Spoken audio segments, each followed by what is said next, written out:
I just wasted a lot of my precious time on earth watching Netflix's Crazy Ex-Girlfriend. So while I was at first grateful for the opportunity to have Netflix, I don't have a subscription, but my daughter does. Um, I just feel that it's such a waste of time. Depends how often you watch it, but because of the closure, I found myself binging, as they say.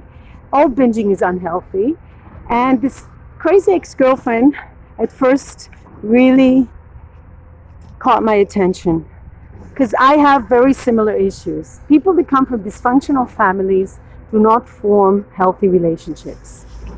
But the problem with this Netflix series is it presents her as having friends. Let me tell you something. Crazy people don't have friends. Crazy people have crazy friends, maybe, but they do not have friends. Being labeled as crazy in our society makes it least likely for you to have any sort of friends. And this woman at the Netflix series, the star of the show, has a lot of friends, has more than one friend. And if you have one good friend in your lifetime, you could consider yourself lucky, because she has several. And law firm, come on. I cannot imagine lawyers being kind. I cannot imagine lawyers being friendly, honest, or having shown empathy. And it's just, maybe it breaks down stereotypes, but it's a cutthroat profession. And it's just so delusional, the whole series. I watched 4 seasons of bullshit. And the sex, how much, I want to talk about that. When you think about your life, how much time does that occupy in your life? Like with animals, it's nearly like you have a season, like they have heat, and that's it. With human beings as well. I mean, come on, people. Let's admit, there's an age where it's, oh, hi. There's an age where it's important to, your hormones are shooting and everything. But then there's a time where you realize that it's not so central anymore.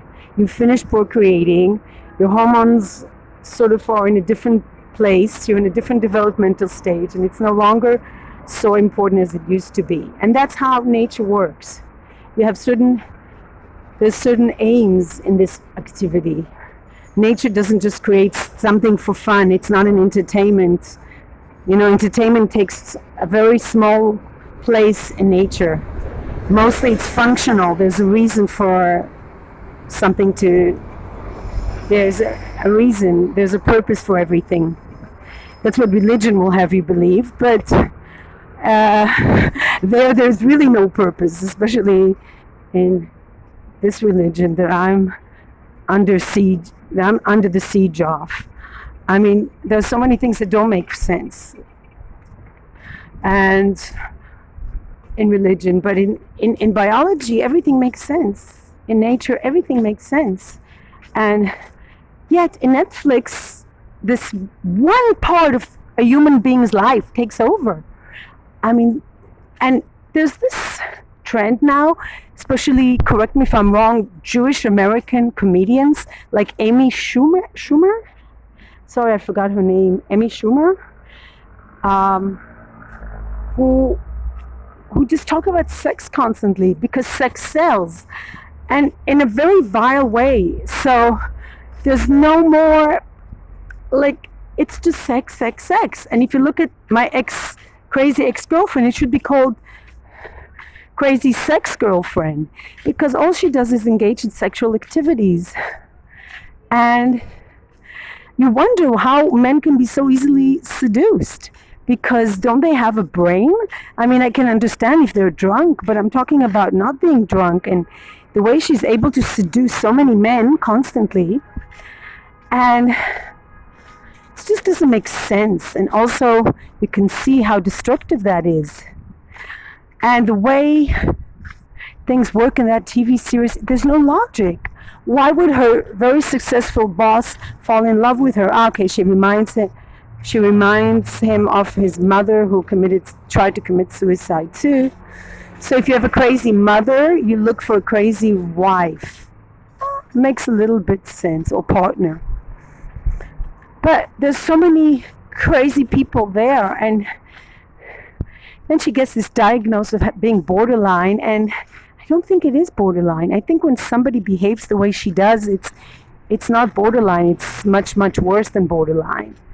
But there's so many people I also personally met who have borderline and function. I had a friend, if you can call it a friend, and she used to have crazy attacks of mood swings. It would be scary.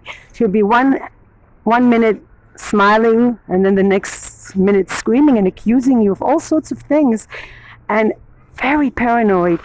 I thought it had a lot to do with drinking as well, so it's hard to tell the difference, because when a person drinks, they behave like borderline. So what I want to say is that borderline, I think, is a light term. I don't think a person who behaves like this ex-girlfriend is only borderline. I mean, she's stalking this man, she's obsessed. It's much, much more than that.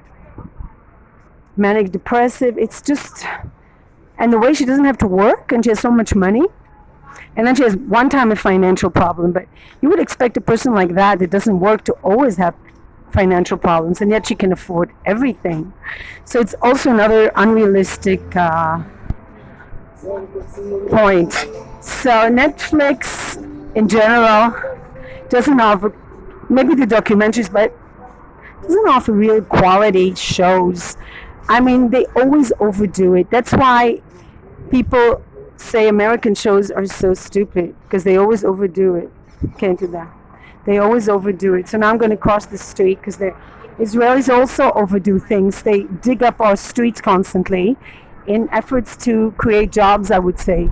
Yeah, okay. I need both hands. Bye.